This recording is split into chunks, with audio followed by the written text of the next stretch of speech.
तो दोस्तों आज हम फिर लेकर आए हैं आपके लिए देश और दुनिया की सभी ताज़ा और बड़ी खबरें। आज की सबसे पहली और बड़ी खबर में आपको बताएंगे, पप्पू यादव का आरोप, कोरोना को लेकर बिहार में भय का माहौल बनाया जा रहा है। कहा लॉकडाउन नहीं, समुचित इलाज की व्यवस्था करे सरकार। एक और बड़ी अपडेट, अधीर ने पीएम मोदी पर बोला हमला। कहा प्रधानमंत्री अगर आप चूक गए तो इतिहास कभी माफ नहीं करेगा। वहीं अगली बड़ी खबर में आपको बताएंगे, किसान आंदोलन, कोरोना महामारी के बीच पंजाब से दिल्ली पहुंचेंगे हजारों किसान। एक और बड़ी अपडेट, बंगाल में कोरोना को लेकर टीएमसी ने फिर की अपील, अंतिम 3 चरणों की वोटिंग एक साथ कराए चुनाव आयोग। वहीं अगली बड़ी खबर में आपको बताएंगे, चुनावी घमासान के बीच ममता बोली बंगाल को दंगाइयों के हाथ में मत देना। एक और बड़ी अपडेट, बंगाल में ईद पर मतदान के ऐलान से बिफरी विपक्षी पार्टियां, चुनाव आयोग पर लगाए गंभीर आरोप। वहीं अगली बड़ी खबर में आपको बताएंगे, बंगाल में बीजेपी को हराने के लिए आखिरी चरण में 4 मुस्लिम बहुल जिले के भरोसे ममता बनर्जी। वहीं अगली बड़ी खबर में आपको बताएंगे, पूर्व मंत्री उत्तर सिंह सैनी भाजपा छोड़ कांग्रेस में शामिल, 3 साल तक रहे भाजपा में। सैनी बोले भाजपा की कथनी और करनी अंतर। वहीं अगली बड़ी खबर में आपको बताएंगे, बीजेपी को लगा बड़ा झटका, दोबारा विधानसभा चुनाव लड़ने वाले पवन बेनीवाल ने छोड़ी पार्टी। तो चलिए देख लेते आज की पहली बड़ी खबर। पप्पू यादव का आरोप, कोरोना को लेकर बिहार में भय का माहौल बनाया जा रहा है। कहा लॉकडाउन नहीं, समुचित इलाज की व्यवस्था करे सरकार।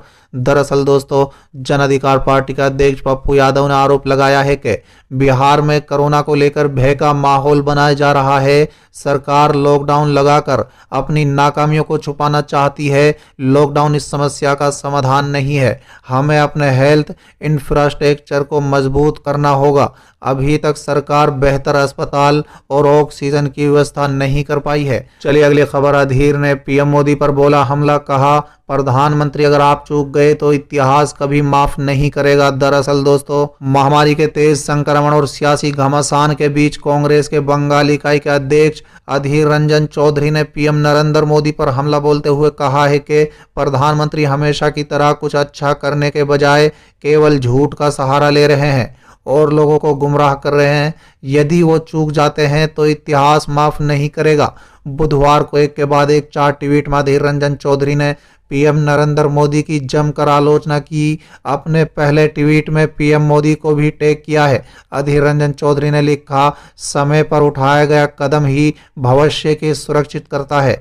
मुझे पूरा यकीन है कि पीएम को इस बारे में जानकारी है कि पूरे देश में कोविड-19 के हालात नियंत्रण से बाहर जा रहे हैं और आप हमेशा की तरह इसके लिए जनता को दोष दे रहे हैं। उन्होंने ट्वीट में लिखा है कि आप इस तरह से चुनाव प्रचार में मशगूल हैं जैसे हाल ही में पंचायत चुनाव होने वाले हैं। आपको अपने कीमती समय को कोविड-19 महामारी से लड़ने और लोगों की जान को सुरक्षित करने में बिताना चाहिए था, जबकि आप सत्ता के लोभ में मशगूल हैं। चलिए अगली खबर, किसान आंदोलन, कोरोना महामारी के बीच पंजाब से दिल्ली पहुंचे हजारों किसान।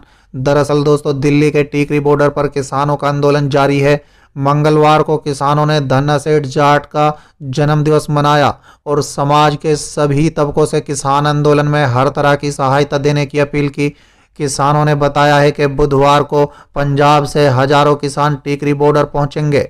ये किसान भारतीय किसान यूनियन की कोशिश से एकजुट हुए हैं। दोस्तों बता दें, किसानों का ये काफिला संगरूर जिले के खनौरी से चलकर जींद होते हुए टिकरी बॉर्डर पहुंचेगा। दोस्तों बता दें, मंगलवार को टिकरी बॉर्डर सभा में किसानों की तादाद अच्छी रही, उनमें महिलाएं भी कम नहीं थी। सभा में सभी वक्ताओं ने किसानों से एकजुट रहने की अपील की। चलिए अगली खबर, बंगाल में कोरोना को लेकर टीएमसी ने फिर की अपील, अंतिम 3 चरणों के चुनाव एक साथ कराए चुनाव आयोग। दरअसल दोस्तों, कोरोना महामारी के बढ़ते मामलों के बीच पश्चिम बंगाल की मुख्यमंत्री और तृणमूल कांग्रेस सुप्रीमो ममता बनर्जी ने मंगलवार को एक बार फिर से चुनाव आयोग से राज्य में बाकी बचे 3 चरणों का चुनाव एक साथ कराने की अपील की।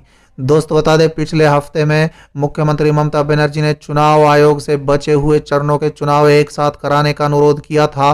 बीते 16 अप्रैल को राज्य के चुनाव आयोग के साथ हुई सर्वदलीय बैठक में भी ये मांग उठाई गई थी, लेकिन आयोग ने उसे ठुकरा दिया। दोस्तों मालूम हो कि पश्चिम बंगाल में टीएमसी के एक विधायक समेत चुनाव मैदान में उतरे 2 प्रत्याशियों की मौत कोरोना संक्रमण के कारण हो चुकी है।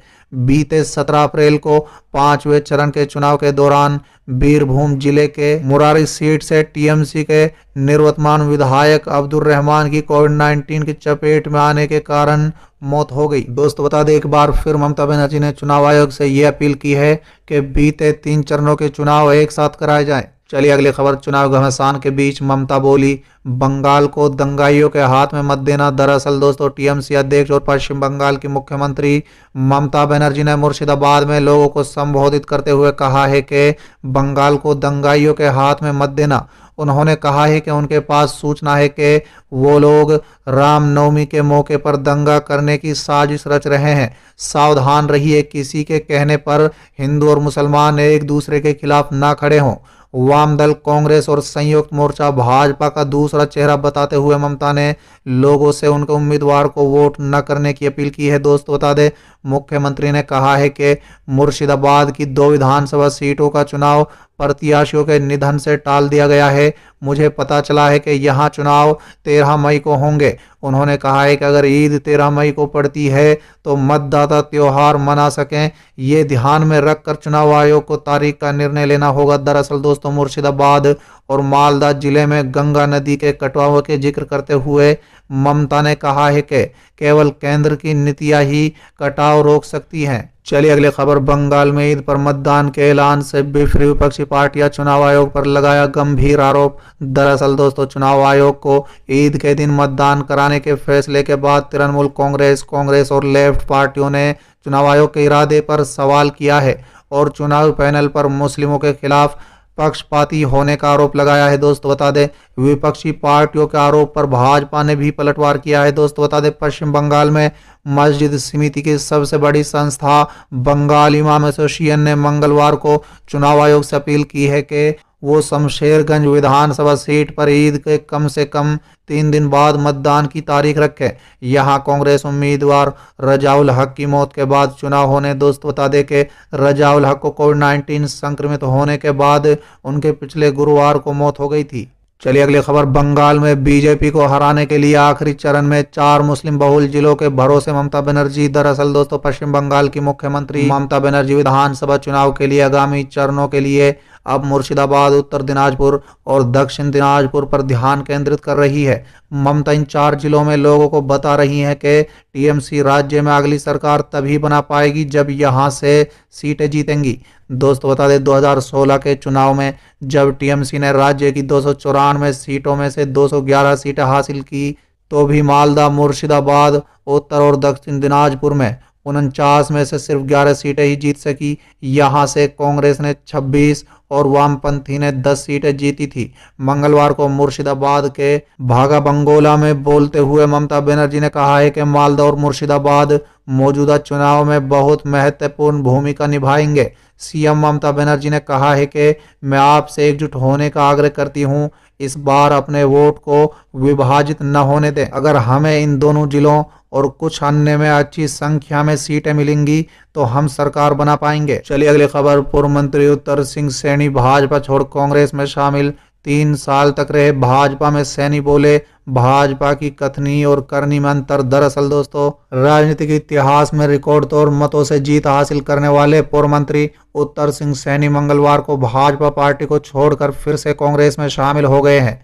दोस्तों बता दें, गुरुग्राम में आयोजित एक कार्यक्रम में प्रदेश अध्यक्ष कुमारी शैलजा की मौजूदगी में कांग्रेस पार्टी में शामिल हुए पूर्व मंत्री पिछले कई दिनों से भाजपा के खिलाफ बगावती तेवर में थे और लोगों के कयासों पर सच साबित करते हुए उन्होंने पार्टी छोड़ने का ऐलान कर दिया। दोस्तों बता दें कि उत्तर सिंह सैनी 1996 में बनी चौधरी बंसीलाल की सरकार में मंत्री बने थे।